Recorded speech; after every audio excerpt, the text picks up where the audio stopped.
Hello मेरे plus two के बच्चों, कैसे हो आप सभी लोग। तो अभी का जो चैप्टर हम स्टार्ट कर रहे हैं वो इलेक्ट्रोस्टैटिक स्टार्ट कर रहे हैं और ये प्लस टू क्लास के लिए फिजिक्स का न्यू टॉपिक है।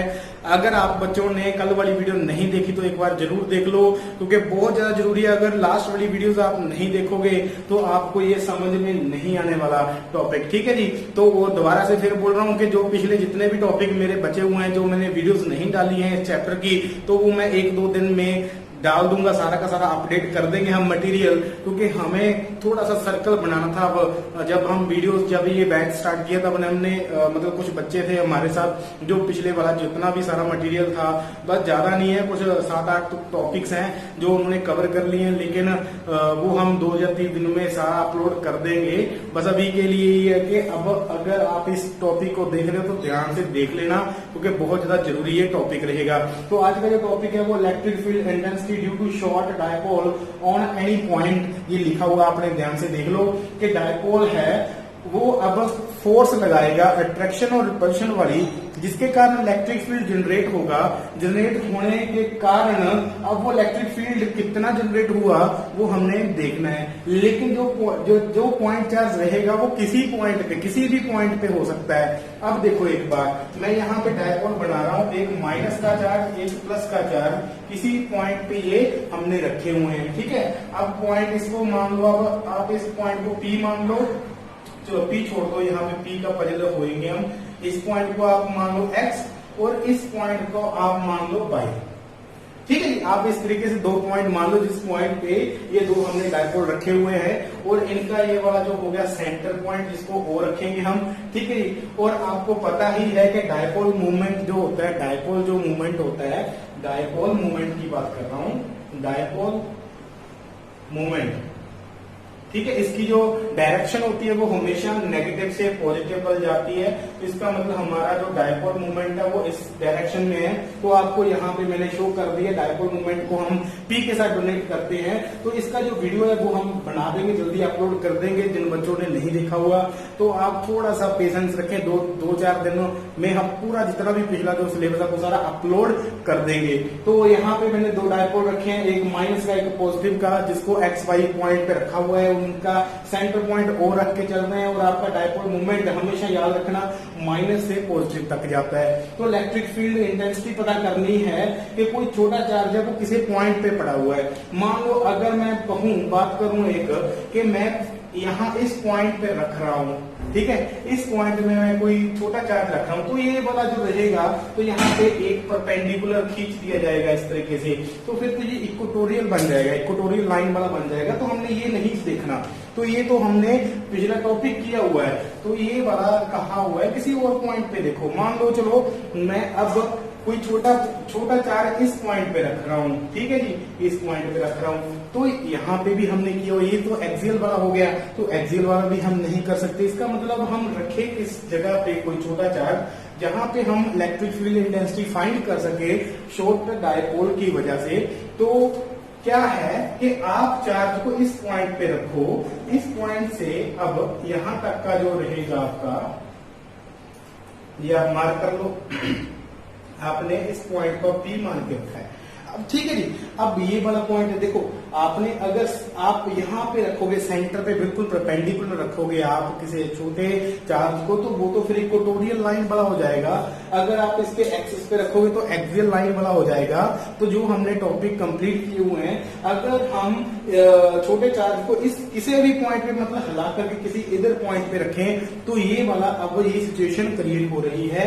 और यहाँ से यहाँ तक का ये देखो, अगर एंगल देखें तो ये 30 डिग्री का एंगल भी क्रिएट हो रहा है, ठीक है जी। चलो एंगल की बात हम नहीं करेंगे, 30 डिग्री है या कुछ भी है, चलो इसको हम थीटा मान के चलते हैं, तो ये थीटा एंगल हो गया, ठीक है जी। हम ये 30 डिग्री मैंने क्यों लिखा, क्योंकि अगर परपेंडिकुलर खींच देंगे तो ये 90 डिग्री का हो गया, और बीच बीच में ये नजदीक लेके आ रहा हूं, तो इसका मतलब ये नहीं कि हाफ है, तो ये ड्रॉ करने में ऐसे हाफ लगा है, तो हम इसको थीटा एंगल मान के चलते हैं, ठीक है जी। चलो अगर डायपोल मोमेंट हमारा इस डायरेक्शन में है तो मैंने आपको एक चीज बात करवाई थी कल वाले लेक्चर में कि एक वेक्टर क्वांटिटी दो कंपोनेंट रखती है अपने पास। क्या क्या? एक वेक्टर क्वांटिटी, कोई भी इलेक्ट्रिक फील्ड भी हो सकता है, वो भी वेक्टर क्वांटिटी है।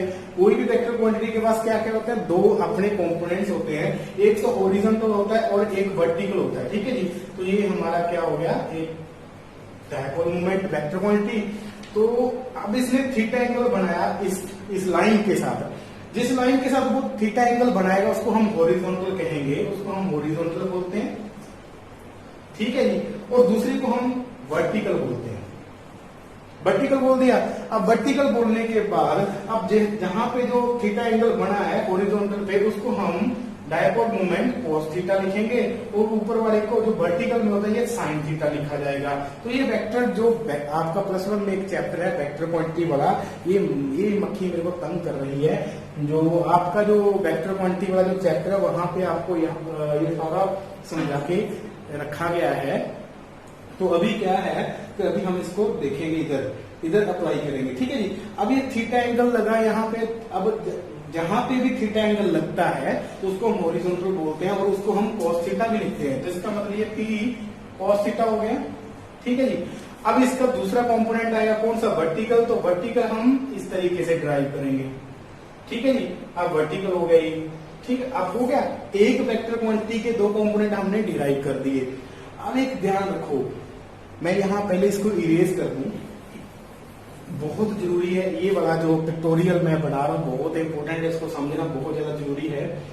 अगर मैं इस लाइन को थोड़ा सा पीछे खींच दूं, मान लो इधर खींच रहा हूं, ठीक है, इस पॉइंट में मैंने छोटा चार्ज रखा हुआ है। ठीक है, अब यहां तक मैंने इस लाइन को खींच दिया, तो इस पॉइंट को अगर मैं ए मान के चल रहा हूं और इस पॉइंट को मैं बी मान के चल रहा हूं, ठीक है, बिल्कुल सेंटर हो गए। ठीक है, ए और बी हो गया। मान लो यहाँ पे मैंने अज्यूम करो मैंने यहाँ पे दो चार्ज रखे हुए हैं, दो डायपोल रखे हुए हैं, डायपोल, और यहाँ पे मैंने एक छोटा चार्ज रखा हुआ है। तो ये वाली जो कंडीशन है, क्या ये कंडीशन आपको एक्सियल लाइन वाली नहीं लग रही? तो इसका मतलब जो total electric field, net electric field आएगा वो इस डायरेक्शन को गया था। वो एक्सियल लाइन में जो हमने इलेक्ट्रिक फील्ड देखा था वो इस डायरेक्शन में देखा था। इसका मतलब ये इलेक्ट्रिक फील्ड 1 हम लिख रहे हैं यहाँ पे, तो ये यहाँ पे इलेक्ट्रिक फील्ड 1 आ रहा है। तो ये एक्सियल लाइन वाला इलेक्ट्रिक फील्ड, ये वाला एक्सियल लाइन वाली जो कंडीशन है वो फुलफिल हो रही है। ठीक है, दूसरी बात, अगर मैं इस बड़ी लाइन को अपर ड्रॉ कर दूं, थोड़ा सा ऊपर तक ले जाऊं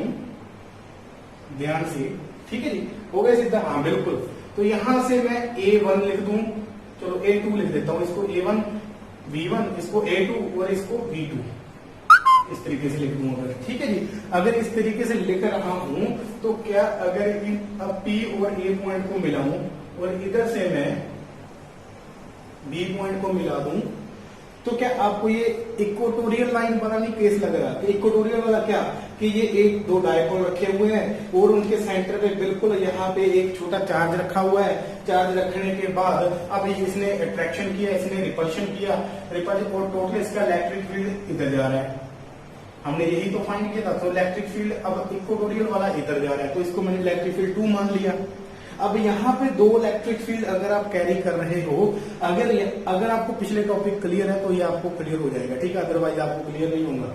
तो अगर ये दो इलेक्ट्रिक फील्ड आपको 1 और 2 दिखाए गए हैं, अगर मैंने इनका नेट इलेक्ट्रिक फील्ड निकालना हो, लेकिन उससे पहले आपको देखना जरूरी है कि इनका जो एंगल है वो कितना बन रहा है, 90 डिग्री बन रहा है। मतलब अल्फा एंगल कितना है इसका, 90 डिग्री हो रहा है। ठीक है, अब इनका अगर नेट इलेक्ट्रिक फील्ड निकालूं, क्योंकि ये दो इलेक्ट्रिक फील्ड आपको एक तो इधर को जा रहा है और एक इस साइड को जा रहा है। अब अगर दोनों का इलेक्ट्रिक फील्ड मैं नेट इलेक्ट्रिक फील्ड निकालूं, ये वाले और इनका नेट इलेक्ट्रिक फील्ड निकाले, तो कैसे निकलेगा?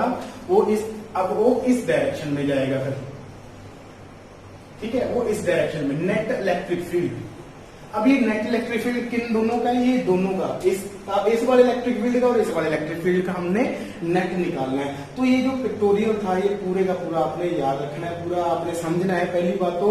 अब दूसरी बात ये देखो, मैंने यहाँ पे आपको दो कंपोनेंट बताए थे डायपोल मोमेंट का। एक कंपोनेंट जो हॉरिजॉन्टल में होता है, जो cos थीटा माना जाता है, और दूसरा जो वर्टिकल, जिसको हम P वेक्टर साइन थीटा मानेंगे। ठीक है जी, तो यहाँ पे भी लिख सकते हो, तो वहां पे भी लिख सकते हो, कोई दिक्कत नहीं है।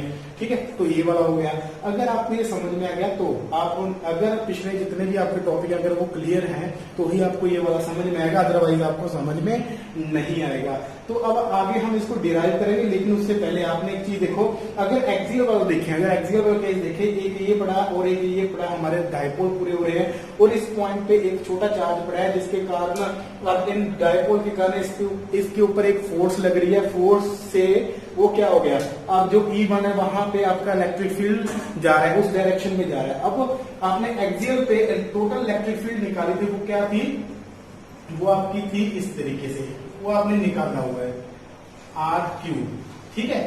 अब अलोंग, अब डायरेक्शन भी लिख देते हैं, डायरेक्शन कैसे, अब यहाँ पे P पॉइंट है तो इस पॉइंट को आप मान लो M, इसको N और इसको R मान लो, तो PM, तो मतलब P से M बल जा रहा है। टोटल इलेक्ट्रिक फील्ड एक्सियल की अगर बात कर रहे हैं, ठीक है, एक्सियल की बात करें तो ये हमने निकाला हुआ है जो हमारा एक्सियल वाला टॉपिक है। तो मैंने अभी यूट्यूब पे तो वो डाला नहीं है, जिन बच्चों ने किया वो उनकी बात कर रहा हूँ, तो मैं 1-2 दिन में वो एक्सियल वाला भी डाल दूंगा, ठीक है। तो अब अगर ये इक्वेटोरियल वाला जो हमने कल किया है, इक्वेटोरियल वाले की बात करूं मैं, तो ये इक्वेटोरियल पे जो इलेक्ट्रिक फील्ड था, ये वाला electric field 2 unit electric field हम निकाल रहे थे, तो ये हमने कहां से निकाली, तो ये एक्सियल वाला मैं यहाँ पे लिख देता हूँ, एक्सियल वाला था ये। अब इलेक्ट्रिक फील्ड 2 ये जो इक्वेटोरियल वाली है, ठीक है, इक्वेटोरियल वाली हमने क्या निकाला था, वो भी हमने वैल्यू निकाली है कल, क्या P मतलब डायपोल मूवमेंट बाय 4πε0 RQ। अब ये लॉन्ग, इसकी डायरेक्शन ले लेते हैं, लॉन्ग किसके लॉन्ग जा रहा है, PN मतलब P से N बल जा रहा है, तो आपका PN हो गया ये, ठीक है। तो इस तरीके से लिख दिया आपने, ठीक है जी। तो अब आगे अब हम ध्यान से और इसको आगे इलैबोरेट करेंगे, इसकी अब कैलकुलेशन है कैसे हम टोटल इलेक्ट्रिक फील्ड हम ये वाला जो नेट निकालेंगे, क्योंकि अब देखो ये दोनों इलेक्ट्रिक फील्ड आ गए, अब दोनों का नेट निकालना है तो वो इस डायरेक्शन में जा रहा है, ठीक है। क्योंकि इस डायरेक्शन में क्यों, आपने ध्यान से देखना, ये भी एक वेक्टर क्वांटिटी, तो इसके भी हॉरिजॉन्टल और वर्टिकल होंगे, तो ये हॉरिजॉन्टल और वर्टिकल बन रहे हैं और जिसके कारण ये एक वेक्टर क्वांटिटी जो ऊपर को जा रही है, ठीक है जी। तो आपने याद रखना, क्लियर जी बात। जब भी आपका हॉरिजॉन्टल और वर्टिकल बनेगा तब वो एक वेक्टर के कारण बन रहा है, तो उसके बीचों बीच एक वेक्टर निकल रहा होगा जिसका एक हॉरिजॉन्टल होता है और एक वर्टिकल होता है, तो आपने ये बात ध्यान रखनी है। तो ये वेक्टर वाला आपका जो चैप्टर है जो +1 का अगर क्लियर है तो ठीक है, नहीं अदरवाइज मैं वो भी डालूंगा, ठीक है चैप्टर। तो ये आपका हो गया, तो आगे देखते हैं क्या करना है। स्टूडेंट ध्यान से देखना, इस वाली जो पिक्टोरियल मैंने यहाँ पे डायग्राम बनाई है तो मैं ये डिलीट नहीं करूंगा, इरेज नहीं करूंगा। आपने भी अपनी कॉपी के ऊपर ये ड्रॉ करना है, बहुत ज्यादा जरूरी है।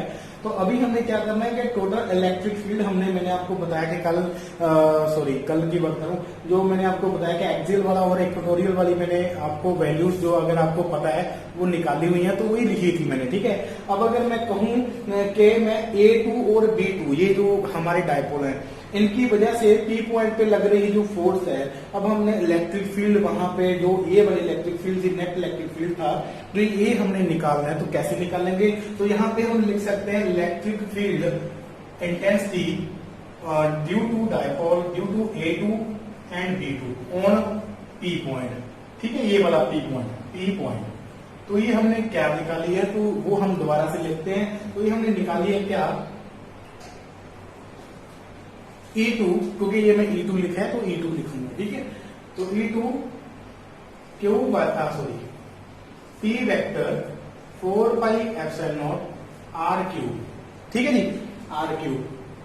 अब अगर मैं बात करूं यहाँ पे अलोंग, वो तो आपको डायरेक्शन पता ही है कि PN के अलोंग जा रहा है, ठीक है। तो आपको ये वाला देखो, ये A और B वाला ये वेक्टर है, ये वाला साइन थीटा नहीं नजर आ रहा आपको, अगर ये साइन थीटा नजर तो यहाँ पे हम क्या लिखेंगे, साइन थीटा लिख देंगे साथ में, ठीक है जी। तो हमारी ये फर्स्ट इक्वेशन हो गई। अब सेकंड इक्वेशन में क्या लिखेंगे, अब हमने electric field intensity due to का A1 और B1 के कारण एक्सियल लाइन पे हमने देखनी है, वो क्या है, A1 and B1 on point P पे, ठीक है, ऑन P पे। तो यहाँ पे देखेंगे E1 क्योंकि ये इलेक्ट्रिक फील्ड होगी एक्सियल लाइन की, तो यहाँ पे वेक्टर फॉर्म में लिख करके तो 2P वेक्टर। अब देखो यहाँ पे ये कोस थीटा नहीं है, ये वाला जो मैंने लिखा, क्योंकि ये तो हॉरिजॉन्टल वेक्टर के कारण इनकी वैल्यूज आ गई P cos थीटा, ठीक है। तो ये हमने लिख कॉम्पोनेंट है इनके, ये कॉम्पोनेंट हमें लिखने ही पड़ेंगे 4πε0 R क्यूब। तो ये हमारा क्या हो गया, सेकंड इक्वेशन हो गया। ठीक है जी। अब मैंने कहा कि अगर हमारे पास ये दोनों निकल के आ चुके हैं, एक ये वाला और एक ये वाला, ये निकल के आ चुके हैं, तो हमने टोटल नेट इलेक्ट्रिक फील्ड हमने फाइंड आउट करना है। वो कैसे करेंगे, तो टोटल नेट इलेक्ट्रिक फील्ड यहां से हम ये वाला फाइंड करेंगे, मतलब दो तो हमारे पास इलेक्ट्रिक फील्ड हैं और इनका भी अगर नेट निकालें तो ये वाला नेट, तो हम ये अगर निकालना है तो कैसे निकालेंगे, तो आपको पता ही है कि नेट इलेक्ट्रिक फील्ड निकालने के लिए एक पैरेललोग्राम का रूल लगता है। वो रूल क्या है, इज इक्वल टू रूल क्या रहेगा, E1 square plus E2 square plus 2E1 E2 cos, यहाँ पे जो थीटा एंगल है वो थीटा नहीं है, वहां पे को कौन सा एंगल बन रहा है, 90 डिग्री अल्फा बन रहा है। ठीक है जी। और आपको पता ही है स्टूडेंट्स, अगर cos अल्फा 90 या मैं बोलूं cos 90 आ जाए, जब भी आपका cos 90 आ जाए तो उसकी वैल्यू क्या होती है, जीरो होती है। अगर यहाँ पे cos 90 जीरो है तो ये वाली जो मल्टीप्लाई में थी तो ये भी जीरो हो जाएगा। इसका मतलब हमारे पास बचा क्या, तो total net electric field is equal to E1 square plus E2 का स्क्वायर। तो हमारे पास यही बचा। अब इसी में हमने वैल्यू पुट करनी है, कौन सी, तो E1 और E2 वाली, E1 और E2 वाली, ये वाली वैल्यू पुट करनी है। तो इसमें हम अब हम वैल्यूज पुट करेंगे। तो आपको मैंने ये लिखवाया हुआ है, पहले मैंने लिखवा दिया, अगर आपने नोट नहीं किया तो ये आपका फॉल्ट है, तो आप नोट करते रहा करो साथ साथ में। ठीक है, क्योंकि मेरे पास बोर्ड बहुत छोटा है तो इसमें सारी की सारी बातें एक बार में लिखी हुई नहीं रह सकती। तो अब वैल्यू पुट करेंगे तो क्या है कि वैल्यू में E1 का जो मैंने एक्सप्रेशन आपको दिखाया था एक्सियल वाला, तो वो हम यहाँ पे लिख देंगे 2p वेक्टर cos थीटा, और इसका यहाँ पे आ जाएगा 4 pi epsilon not r cube का स्क्वायर प्लस, और यहाँ पे आ गया आपका p वेक्टर sin थीटा, यहाँ पे आ गया 4 pi epsilon not r cube का स्क्वायर। ठीक है जी। अब इसमें कौन कौन सी चीजें कॉमन है वो निकाल लो। अब यहाँ पे p कॉमन है, यहाँ पे 4 pi epsilon not r cube common है, तो ये हम निकाल लेते हैं। चलो निकालें, ये हमारे पास आ गया 4 pi epsilon not r cube का होल स्क्वायर। तो यहाँ पे आपके पास बचा क्या, 2 cos theta square plus sine theta का होल स्क्वायर। तो ये आपके पास बचा। ठीक है जी। अब ये बचा, अब इसका जो अंडर रूट था वो तो इसके साथ कट गया। ठीक है, ये जो इसका स्क्वायर था, तो आपके पास बचा ये बड़ी वैल्यू आपके पास यहाँ पे बाहर आ गई 4 pi epsilon not r cube. तो अंडर रूट में क्या क्या रहेगा आपका, तो 4 cos square theta plus sine square theta, ये आपके पास बच के आ गया। तो ये रहा आपका। ठीक है, तो आपके पास ये वाला जो बन के आ गई टर्म। तो अब इस टर्म को भी हम सिंप्लीफाई कर देंगे। कैसे, मान लो आपने अभी लिख दिया 4 pi epsilon not r cube total net electric field, इसको साथ में लेके चलो ताकि आपको पता चलता रहे कि आप निकाल क्या रहे हो। ठीक है, तो आपने यहाँ पे क्या कर दो, 3 cos square theta plus cos square theta plus sine square theta. तो यहाँ पे क्या हो गया, मैंने इसको ओपन करके लिख दिया। ठीक है, अब आपको पता है कि cos square theta plus sine square theta क्या होता है, 1 के बराबर होता है। तो यहाँ पे आपके पास आ जाएगा 3 cos स्क्वायर थीटा प्लस 1 आ गया। ठीक है, और यहाँ पे आप आगे इसी तरीके से लिख दो 4 pi epsilon not r cube. तो ये आपके पास निकल के आ गया, नेट इलेक्ट्रिक फील्ड आपके पास निकल के आ गई है। तो यहाँ पे आप इस वाले टॉपिक को करो एंड, यहाँ पे आपका टॉपिक जो होता है एंड होता है। तो आप यहाँ पे डायरेक्शन लिख सकते हो अलोंग PR। PR कैसे, जैसे मैंने आपको बताया था कि एक्सियल वाला इस डायरेक्शन में जा रहा है E1 इलेक्ट्रिक फील्ड, और आपके इक्वेटोरियल वाला इस डायरेक्शन में जा रहा है E2। ठीक है, और बीच में हमने इनका अगर नेट निकालना है तो ये वाला, तो इसका P माना था और इसको हमने R, इसको M और इसको N माना था। अगर आपने ड्रॉ किया तो यहाँ पे मैंने इस तरीके से लिखा हुआ ऊपर। ठीक है, तो आपकी जो डायरेक्शन है टोटल नेट इलेक्ट्रिक फील्ड की, तो इस डायरेक्शन में वो जा रहा है। तो मैंने ये आपको लिखवाया था। तो ये वाला जो टॉपिक है कि शॉर्ट डाइपोल के कारण टोटल जो इलेक्ट्रिक फील्ड इंटेंसिटी है, किसी भी पॉइंट पे अगर हम रखे कोई छोटा चार्ज तो कितनी निकलेगी, कैसे निकलेगी, वो सारा मैंने आपको ड्राइव करके दिखाया। दो आपके स्पेशल केस आ जाते हैं। कैसे, अगर मैं कहूं कि मैं थीटा को 0 मान लूं अगर मैं कहूं थीटा मेरे पास 0 आ जाए, तब क्या होगा, देखो तब क्या होने वाला है, P 4 pi epsilon not r cube net electric field. ठीक है जी। तो आपके पास अंदर आ जाएगा, अगर थीटा 0 मान लिया मैंने, तो आपके पास आएगा 3 cos स्क्वायर। तो ये मैं अगर 0 मान रहा हूं तो मैंने 0 यहाँ पे वैल्यू पुट कर दी। तो आपको पता ही है कि cos स्क्वायर 0 जो होता है वो क्या होता है, cos 0 क्या होता है, 1 के बराबर होता है। तो यहाँ पे 1 हो जाएगा। तो 1 अगर हो गया तो आपके पास अंदर आ जाएगा इंटू 1 प्लस 1, आपके पास आ गया अंडर रूट में 4। ठीक है, अगर अंडर रूट में 4 आ गया तो अंडर रूट को आप खत्म करोगे तो 2 आ जाएगा। तो कैसे लिखोगे फिर आप, total electric field, net electric field is equal to, तो जब आप इसको सॉल्व करोगे तो आपके पास आएगा 2 4 pi epsilon not r cube.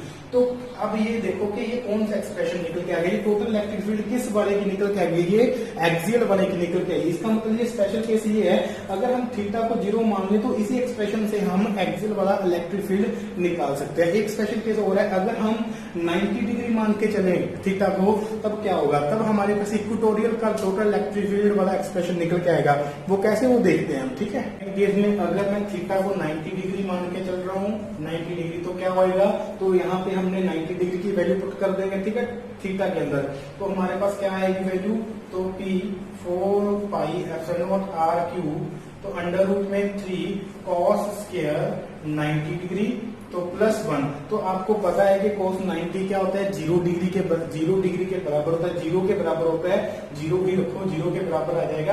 अगर ये 0 के बराबर आ गया तो क्या रखेंगे आप अंडर रूट के अंदर, तो 3 इंटू 0 तो पूरी की पूरी टर्म 0 हो जाएगी, तो 3 इंटू 0 प्लस 1। अब ये भी 0 हो गया तो क्या बचा आपका, अंडर रूट में 1 बचा। आपको पता है कि अंडर रूट में जब 1 होता है तो उसका वैल्यू 1 ही निकल के आता है। तो अब आपके पास बचा क्या, net electric field is equal to P, क्योंकि वहां पे तो 1 है, 4 pi epsilon not r cube. तो आपके पास ये टोटल इलेक्ट्रिक फील्ड निकल गई। तो आपको पता ही होगा कि ये वाला जो टोटल इलेक्ट्रिक फील्ड है इक्वेटोरियल का है। तो यहाँ से हम इक्वेटोरियल मतलब इस एक्सप्रेशन से हम 2 केस बना सकते हैं, अगर थीटा को 0 माने, अगर थीटा को 90 डिग्री माने। अगर थीटा को 0 मानेंगे तो एक्सियल वाली इलेक्ट्रिक फील्ड निकल के आएगी, अगर हम 90 डिग्री माने तो हमारे पास इक्वेटोरियल वाली इलेक्ट्रिक फील्ड इंटेंसिटी निकल के आएगी। तो स्टूडेंट्स अभी के लिए बस इतना ही, ये टॉपिक यहाँ पे खत्म होता है, नेक्स्ट टॉपिक के साथ मिलेंगे। Thank you so much.